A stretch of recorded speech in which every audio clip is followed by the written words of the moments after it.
Well, hello guys, we're on my local mountain pass, and now let's have a look at how this car behaves, the Skoda Octavia RS facelift.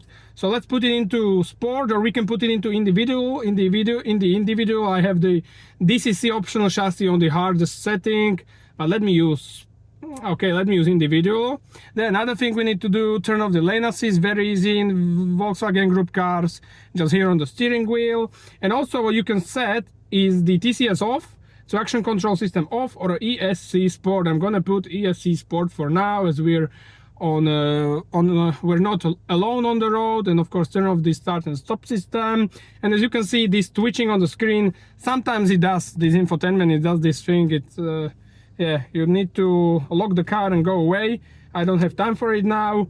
So yeah, manual mode, you engage through the paddles, and that's about it. Yeah, so let's go and let's see how this car is.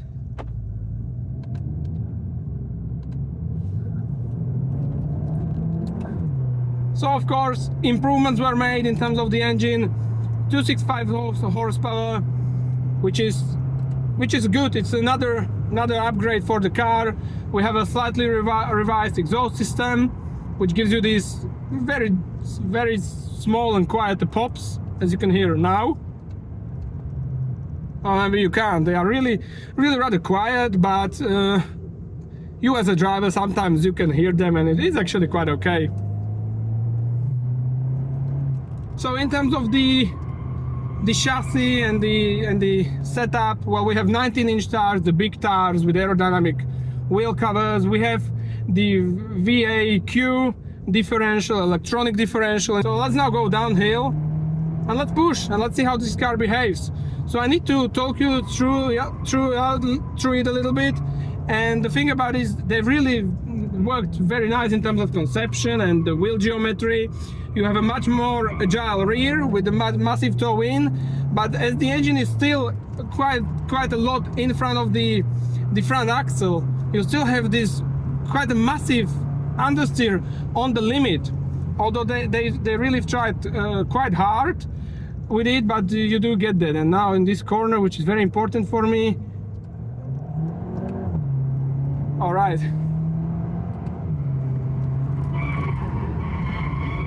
You can see, so here was a really rather big understeer with this car. So yeah, the understeer is still here.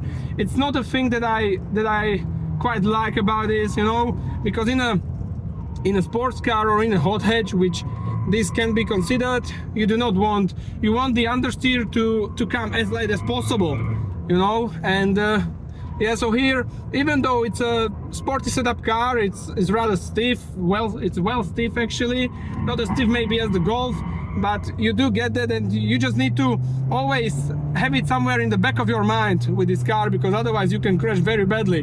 When I was testing it out at first, I really nearly had a very bad understeer out of the corner. So yeah, you can see how I have to struggle with the steering wheel throughout the corner when you're on the limit, because the car just doesn't want to turn in, you see. And yeah, it is, despite the weight distribution being much better, because here in the RS model you are sitting much more rearwards as a driver than in the standard Skoda Octavia, which is really nice. The brakes, another thing that is, I say now in the standard version is okay for the car, but could be improved, because we have, although we have quite a big discs, we only have one piston calipers, so you will have to upgrade the brakes to improve the experience with the car. But as you can see, overtaking is no problem. So yeah. Now let me just turn around and let's go up once again, and maybe let's have some resume about this car. Naturally, this is still a family car, yeah? So while many people in my country, many young guys consider this a dream car that they would really want, it's still a family car. It's more of a sharper version of it for the dads to enjoy. And there isn't plenty of cars on the market in the non-premium segment of these cars. But actually, you see here uphill, the electronic differential worked quite well, and it also lets you in the corners some oversteer. This electronic system control, which is done by the geometry of the wheel, so the rear is much more tail happy, particularly on the wet surface. Now it's dry, so it's gonna grip quite well, although the agility is there. And yeah, the car rotates actually quite nicely, eh? You can see here, so there was understeer, but if I put it here, it yeah, again understeer, eh? So but maybe, yeah, now it rotates, so you need to throw it, but not throw it too much, because otherwise the car is just gonna understeer. So yeah, for a family car, I have to say it is really nice. I mean, you can have certain fun, you have a good engine which you can tune, and you can also still tune the geometry and stuff. You can make this car into a track toy, but as a standard car, you cannot put it in between the real hot hatches, because it is quite understeering. And while you can have a very good pace on the B roads and have fun like this, I really wouldn't advise you to go absolutely to the limit, because there the car is really kind of vicious in terms of understeer. So really beware of this understeer when buying this car. Yeah, so that is the only thing that I have to critique about it. But otherwise, I gotta say, quite a nice car. You can overtake like this. The engine has good power, good sound from the exhaust.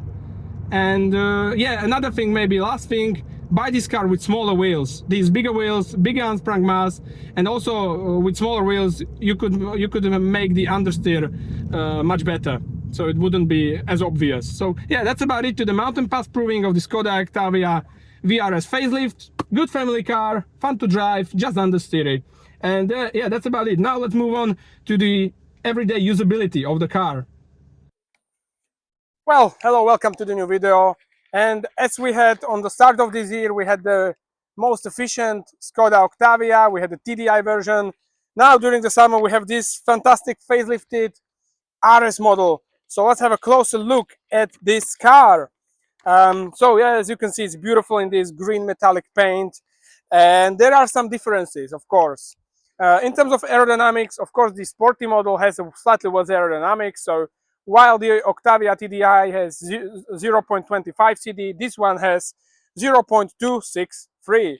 Let's have a closer look here at the front. So this car, for needed much better, because it needs much better cooling, it doesn't have active flaps, but also actually now I'm wondering the facelifted Octavia overall doesn't have active flaps because it's a cheaper solution and they've done it elsewhere. We still have this massive air curtain on the front, which the previous generation didn't have.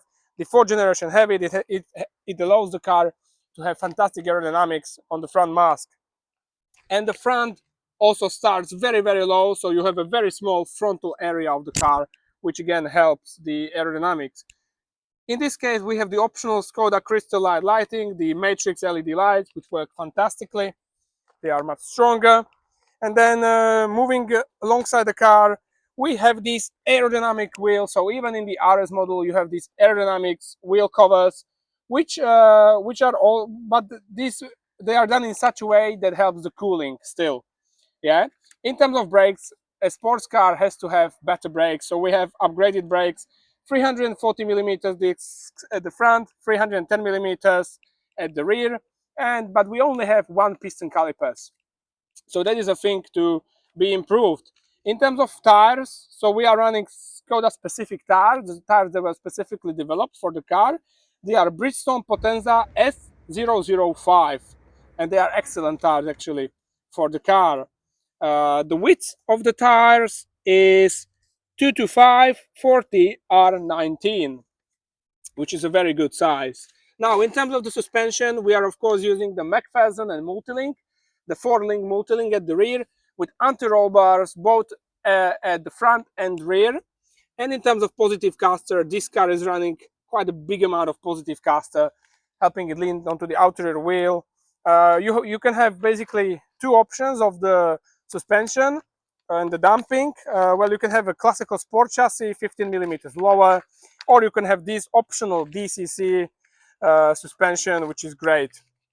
Now, going along the car, fantastic silhouette, curved windscreen, very nice and sloping roofline, and also this rear part of the sedan is tilted down, and with a spoiler to generate a little bit more drag, a little bit more downforce at the rear, making the drag coefficient bigger, but giving you more rear grip, basically. Yeah, and then of course what is very important, what the car is very different in, is the wheel geometry.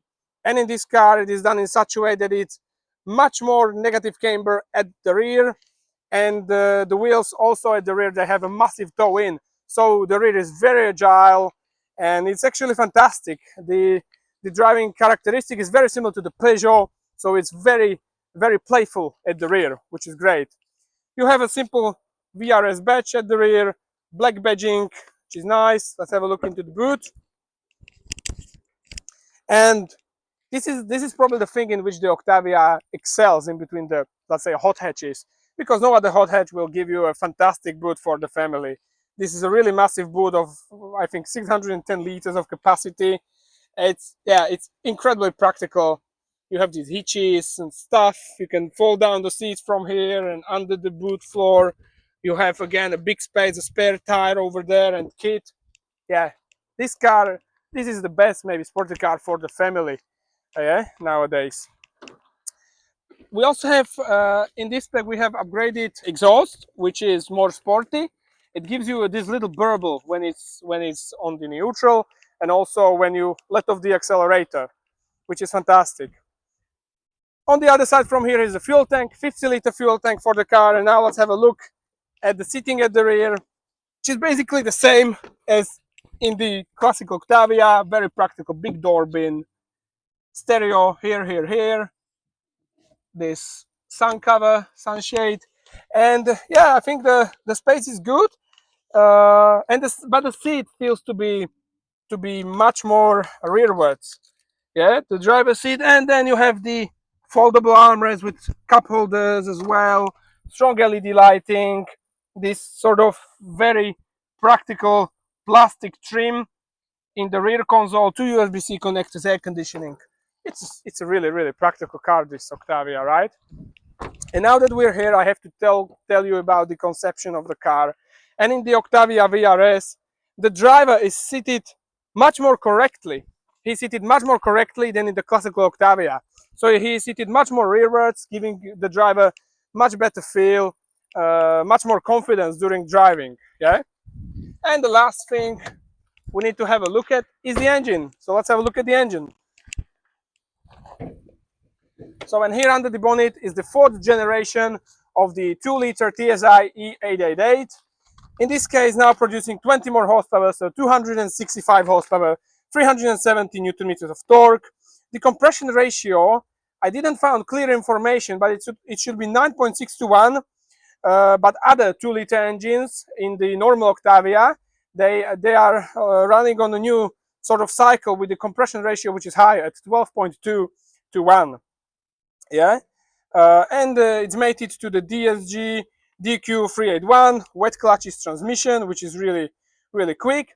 and the torque figures of 370 Newton meters is available between 1600 up to 4500 RPM. It allows the car to go 0 to 100 in 6.4, and the top speed is limited to 250 kilometers per hour. Here in the engine bay, you can see here are the damper towers into the A letter. The engine is mounted well in front of them, but they've done, I think, very good job with the suspension to negate that, or to do most they could. And yeah, it's typical VW Group engine bay. Seems like a good access for the mechanics. And yeah, big battery, 70 ampere hours. So yeah, I think that's about it to the walk around of this fantastic, probably the best driving Skoda ever. And now let's have a closer look at the experience with this car day to day and how it drives on the mountain pass by sitting in the car, driving it down the road, and telling you more about it.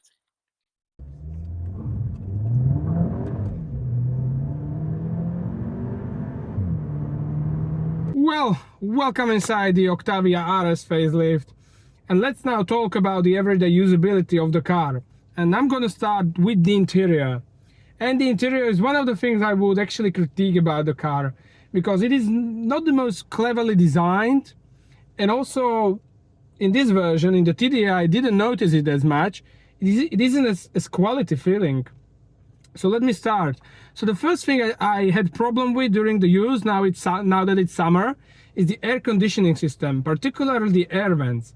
The way they are designed is such that they are really very difficult to adjust for you. So you end up adjusting it all of the time. You don't feel the air conditioning quite a lot, and then you need to have the blower on full, almost at full, like at 4th or 5th grade. And yeah, it was just a little bit annoying. And then also there is this VW Group sort of lower quality with this carbon trim. Listen to this. Yeah, so quite a lot of squeaking of this plastic, and also this plastic in the central console isn't the stiffest. Also the door cards, look at this, how you can press them inside. Although I like the Alcantara material in the door trim and throughout the dashboard with this red stitching. The seats are really nice, the Skoda RS seats, nicely wide for our wide backs of the European backs, and they hold you quite tight. You also have this prolonging support for your thighs, which is good. So yeah, it's actually quite a nice place in this regard to be. And also I think the practicality of the interior is decent. So you have this wireless charging along with 2 USB-C connectors, this small switch for the gearbox, dedicated space for the key fob, 2 cup holders, and decently sized armrest, which is very comfortable, and you can adjust it in this way, and quite a big door bins. Yeah, in terms of the driving position, I gotta say it's better than in the standard Octavia. The driver is seated much more rearwards than in the standard Octavia, which is a correct positioning. Also for the feel and also for the weight distribution of the car is helping it much more. And I think also the adjustability of the steering wheel is much wider, I find it. The steering wheel is also very nice, this nice leather, red stitching, flat bottom, VRS badge into it, and you turn off the assistance, the annoying lane assist and speed warning, very easy here on the steering wheel. It takes 5 seconds, so very comfortable actually.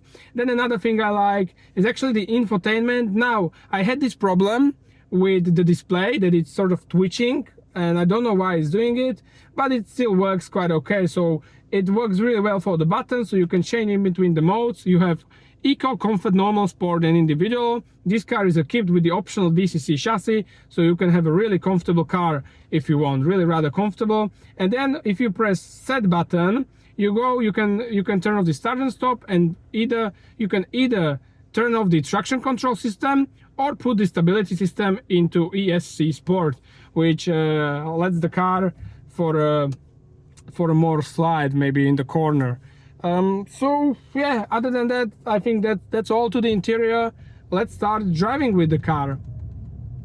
And yeah, the overall experience, I gotta say, is pretty nice. So you initiate the manual mode of the gearbox with the paddles on the steering wheel, and the good thing is that it doesn't interfere. It lets you change when you want. So that is the first good thing. Another good thing in the everyday usability of the RS model with the upgraded power, 20 horsepower more, and 200, so it has 265 horsepower, is fuel consumption. So maybe you would expect if I buy the RS I'm gonna have a really bad consumption, but really this is not the case. If you drive calmly, you can daily drive this car with your family for 6 liters for 100 kilometers, which is really nice. So you have 50-liter fuel tank, 6 liters, that's giving you quite a good range if you really try. So the RS model, because you have a powerful engine, if you load up the car, it doesn't have a lot of power with moving all of this weight. The car, while talking about it, weighs at 1580 kilos standard. I think it's actually decent for it being a sedan and not a hatchback. And also the drag coefficient is slightly higher at 0.263, while the standard Octavia has 0.25. So, but it's still a very efficient car, and that's one of the likes about this car, no? That you get this sort of fun and powerful car like a hot hatch, but it's gonna be more efficient because of the streamlined shape that it has. So yeah, I find it a very good thing. So yeah, I gotta say, but the long-term fuel consumption when you are driving both fuel efficiently and both vigorously on the mountain pass, right now 10.5 liters for 100 kilometers if you combine it. So I think, I mean, okay, could be even better, so still rather okay, I gotta say. So I think it's a very decently efficient car, and you know, if you're thinking about this car like a hot hatch, you should not think that way. It's a nice family car. It's a family car that can be sort of sprightly. You can definitely enjoy it on the B roads, but it's not the sort of car, the sort of hot hatch which you would hoon around the corners on the limit, because on the limit, as I've said in the mountain pass proving, the car is really quite understeery, sometimes also dangerously understeery it can be if you really push through the limit. So while we have these nice tires which were developed for the car especially, and maybe one advice that I could give you is that even though the 19-inch wheels look the best maybe at the car, because of course people like big wheels, the best for the handling would be the smaller 18-inch wheels if you can.